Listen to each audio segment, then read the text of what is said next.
मैं ये बात इसलिए कह रहा हूं कि हो सकता है 6 महीने के बाद दोबारा आपको धन्यवाद करने के लिए कोई दूसरा है, इसलिए इस धन्यवाद को थोड़ी अवधि का समझो। अब लाइन पे गाड़ी चल चुकी है और आपको भी याद होगा कि बहन शैलजा एमएलए का चुनाव लड़ना चाहती थी और कांग्रेस हाईकमांड का निर्णय भी मानना था और कांग्रेस हाईकमांड का निर्णय मानते हुए ये चुनाव लड़ गई। और इनकी जीत का सबसे बड़ा कारण ये भी था, अपने लोगों को पसंद है ये बात कि जिसने धक्के से खड़ा करो उसने गणे दौड़ तक।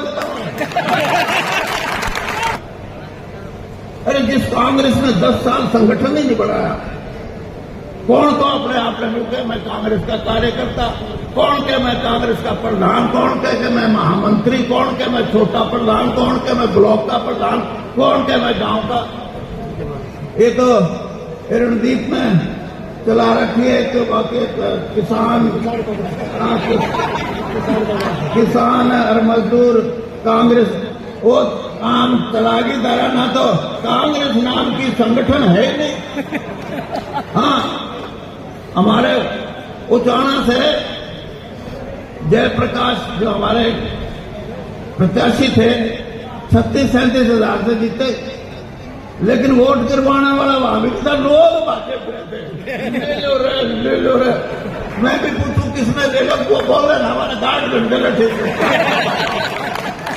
यानी हरियाणा की जनता ने चुनाव भारतीय जनता पार्टी की नीतियों के खिलाफ, किसान विरोधी नीति हो चाहे युवा विरोधी नीति हो,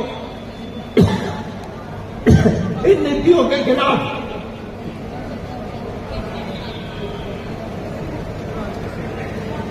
लोगों ने चुनाव लड़ा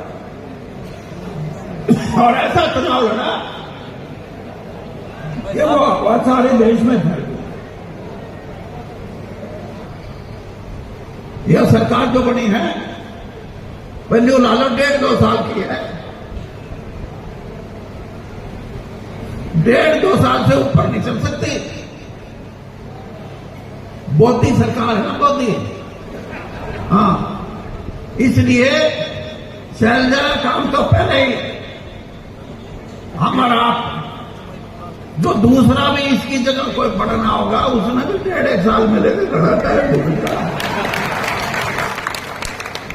लेकिन ये सरिया काटने वाली, इनकी ऐठ काटने वाली, तब किसने किसकी ऐठ काटोगे? 2 बार तो बड़े चौटाला को जिता दिया, यहां 2 बार उचाने में जलदान दिया और ये आगे दुराने पहुंच जाके उन्हें तो नई जगह ठावे है और लोगों ने बता दिया बकान का ठेका उनका बकाई में हो। तब ये तमने कड़कड़ी सोची है गया बात मेरे यारो, इनके कम से कम इतना तो कर दो, जिसका सरिया काटो उसका सतीर काट दो, पूरा लोग का सतीर। और जिसको कहते हो किसका घमंड तोड़ेंगे, हमने घमंड पैदा किया है राजनीति शक्ति में। यही के एमएलए थे जो एक कहते थे, कोई कहता था मैं बंसीलाल के साथ, कोई कहता मैं भजनलाल के साथ, कोई कहता मैं देवीलाल के साथ, कोई कहता मैं ओम प्रकाश चौटाला के साथ। हमने दिशा बदली है, वीरेंद्र सिंह ने और शमशेर सिंह सुरजेवाला जी ने ये दिशा बदली है। लेकिन जब हम दिशा बदल के तैयारी पकड़ा लेते फिर अजीब से काटो। ये भूपेंद्र सिंह हुड्डा जी है ना, ये जो इनके साथ लोग लाग रहे हैं वह नहीं लाग रहे कि मारे थे साढ़े, वह नहीं सोचते हैं कि 2 वे मुख्यमंत्री बन दिया कि वे तीसरी वे भी बन जाए, लागे रहो। और तमनो सोचो कभी इन मैं तो कोई बनता है दिखा दो तुम्हारी तो बांगर की धरती चाहेगी वही होगा। धन्यवाद। एक बड़ी राजनीतिक लड़ाई 90 दिन के बाद हमारे सामने। वो लड़ाई जींद जिले के अंदर, कैथल जिले के अंदर, हिसार और कुरुक्षेत्र के अंदर, अम्बाड़ा और यमुनानगर के अंदर, फतेहाबाद और सरसा के अंदर, बाकी हरियाणा में। वो लड़ाई आप जीतकर एक नए सूरज का उदय भी कर सकते हैं, एक नई राजनीति की शुरुआत भी कर सकते हैं, एक नया रास्ता इस प्रांत के लिए बना भी सकते हैं। और अगर हम रास्ता भटक गए तो वो लड़ाई आप हार भी सकते हैं। एक जमाना था जब सुरजेवाला जी, चाहे वीरेंद्र सिंह जी, जब वो जिले की कमांड संभाला करते थे तो कांग्रेस 5 में से 5 सीट जीतकर जाया करती थी। एक सीट मसा ना के बराबर आई। इस लोकसभा में वो विधानसभा भी हार गए जो कांग्रेस की आई थी, और 5 सीट हम कई बार से हार रहे। इस यथास्थिति को हमें बदलना पड़ेगा। मेरा एक ही आपसे हाथ जोड़ के विनती, आज का दिन एक संकल्प दिवस के तौर पे ले लीजिए। इससे कोई फर्क नहीं पड़ता। 10 साथी टिकट चाहते हैं, टिकट तो एक को ही मिलेगी, 10 को तो दे नहीं सकते कांग्रेस पार्टी की टिकट। और कोशिश करेंगे कि जो आपके मन में सबसे बेहतर चॉइस हो, 10 के 10 आपके उम्मीदवार अच्छे हैं, पर जो सबसे बेहतर आपके मन की चॉइस हो, शैलजा जी, वीरेंद्र सिंह जी, मैं, हम सब मिलकर ये कोशिश करेंगे कि वो हो। पर मैं आपसे एक बात और कहता हूं, जब भी एमएलए की पर्ची गेड़ने की बारी आती है, फिर आप मीन मेख निकालते हैं, मुझे यू पसंद नहीं है, मुझे यू पसंद नहीं, मुझे यू पसंद नहीं। आखिर में अपने एमएलए आते नहीं, आप चुनाव हार जाते हैं। जब तक आप जींद जिला, कैथल जिला, हिसार जिला, ये सारा इलाका जीतोगे नहीं, तब तक हरियाणा में कांग्रेस की सरकार भी नहीं बन सकती आपके बगैर। मैं इसलिए आपसे हाथ जोड़ के एक ही बात कहने आया, इस बार ये संकल्प तो उठाना पड़ेगा। एक दूसरे की ना जड़ खोदनी, न एक दूसरे को गिराने की कोशिश करनी। नरवाना वाले उचाना मदद करें, उचाना वाले नरवाना मदद करें। हरियाणा में सबसे ज्यादा मार्जिन से दोनों सीट जीतेंगे। कम से कम आगे वालों को देख लो, वो किसी को टिकट दे दें वही जीत जाता है।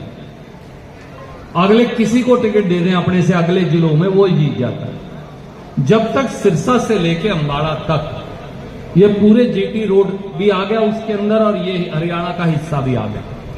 हम भी ये निर्णय करके कि भाई लीडर पसंद करके एक कैंडिडेट लाए। हो सकता है मेरी पसंद का ना हो, मुझे कैलाश की, शमशेर नैन की, प्रवीण शर्मा की शक्ल पसंद ना हो, परंतु हमें इस बार सरकार लेके आनी है और सरकार पे जफ डालना है। जैसे अपने बांगर में क्या करें, जफ डालना है, और जफ डाल के अपने पास रखनी है। इतनी हरियाणा में सबसे ज्यादा मार्जिन से हमें नरवाना, उचाना, कलायत, टोहाना, बरवाड़ा, उकलाना, आगे कैथल, आगे गुलाछीका, ये सारी आ गई, इस तरफ भी और उस तरफ भी हम जीत सकते हैं, क्योंकि सबकी रिश्तेदारियों की सांगड़ एक दूसरे से बंधे हुए। तो मेरी आपसे एक ही विनती है, मैं आज आपको कोई लंबी तकरीर कुछ नहीं कहने आया, उपदेश देने के लिए। ज्ञानी आप मेरे से घने फालतू हो, राजनीति आप मेरे से घनी फालतू जानो। मैंने आपको बता दिया, या तो राज पे जफ पालो या जाने दो, तारी मर्जी। इसलिए पालो साहब, अब की बार छोड़ियो मत। वो कबड्डी कबड्डी कबड्डी करते हैं ना, अब की बार सांस ना फुला लियो, अब की बार पकड़ लो, डाई लगा दो, एक करके डाई लगा दो। राजवाड़ी डाई, बहन जी बैठी, चौहे साहब बैठे, वीरेंद्र सिंह जी, राजवाड़ी डाई पटे जी हम जाके लगा देंगे। क्यों संजीव भाई? ठीक है जी, बहुत बहुत। और भाई रही सही कसर, 2-3 महीने बचे। 2-3 महीने बाद अपने विधानसभा के चुनाव आने। जो जोश आपने इस बार दिखाया, इसको और ज्यादा बढ़ाना है। ज्यादा बढ़ाकर हम ज्यादा बढ़ाएंगे, अगले पड़ाव पर पहुंचेंगे, अगला चुनाव जीतेंगे, तभी तो उससे आगे की बात होगी। और आप लोगों के काम तभी तो ढंग से, पुख्ता ढंग से, उसी तरह से तो काम होंगे आपको, कोई कमी नहीं आएगी। लेकिन ये सिर्फ इंटरवल समझो, अभी बस ये 2-4 दिन का, 5-7 दिन का इंटरवल है। इसके बाद हम सबने फिर लग जाना है, चाहे गर्मी है चाहे कुछ है। अभी भी गर्मी में कोई कमी नहीं है, लेकिन उसके बावजूद आप इतनी संख्या में यहाँ पर आए हैं। बधाई के पात्र हम नहीं हैं, बधाई के पात्र आप हैं। और आपको मैं हाथ जोड़ के, जैसे मैं पहले कहती थी कि भाई वोट मांगो तो हाथ जोड़ के मांगो, तो आज मैं हाथ जोड़ के सर झुकाकर आप लोगों का बहुत बहुत धन्यवाद करता हूं। साथियों, चुनौती है, चुनौती कम नहीं होती, चुनौती आगे भी है। आपने लोकसभा में कोशिश की, देश के लोगों ने कोशिश की, और ये भाजपा का अहंकार आप लोगों ने तोड़ा है। जिस अहंकार से ये देश पे राज करते थे, आपने इनका अहंकार तोड़ा। साथियों, जब गिनती हो रही थी शुरू में 2-3 घंटे तो ऐसे लग रहा था अब इनके बड़े से बड़े नेता धराशायी होने वाले हैं। अच्छा भाई, अब ये अब क्या कहूँ मैं, जब गिनती हो रही अपनी जीत की तरफ आप जा रहे तो सारे सब यही बात कहने लग गए, और वही आपको प्रधानमंत्री से भी ज्यादा सरसा के लोगों ने जिताए। तो साथियों, इनका अहंकार टूटा है, और अब ये लोकतंत्र में हम सब ने आगे के लिए काम करना है। राहुल जी ने जो एक नींव रखी, राहुल जी ने जो यात्रा की, पद यात्रा की, उसके बाद असम, वहां से मणिपुर से लेके गुजरात तक, मध्य वहां अपने मुंबई तक गए। तो साथियों, ये यात्रा व्यर्थ नहीं गई है। एक माहौल उन्होंने बनाया, और उनके माहौल के साथ साथ उनका संदेश लेकर हमने भी अपनी यात्रा की, और पूरे हरियाणा में हमने उनका संदेश पहुंचाया। तो एक माहौल बना था ये, इस माहौल को हमने ठंडा नहीं होने देना। आने वाले समय में पार्टी को भी मजबूत करना है, अपने देश को मजबूत करना है, प्रदेश को मजबूत करना है।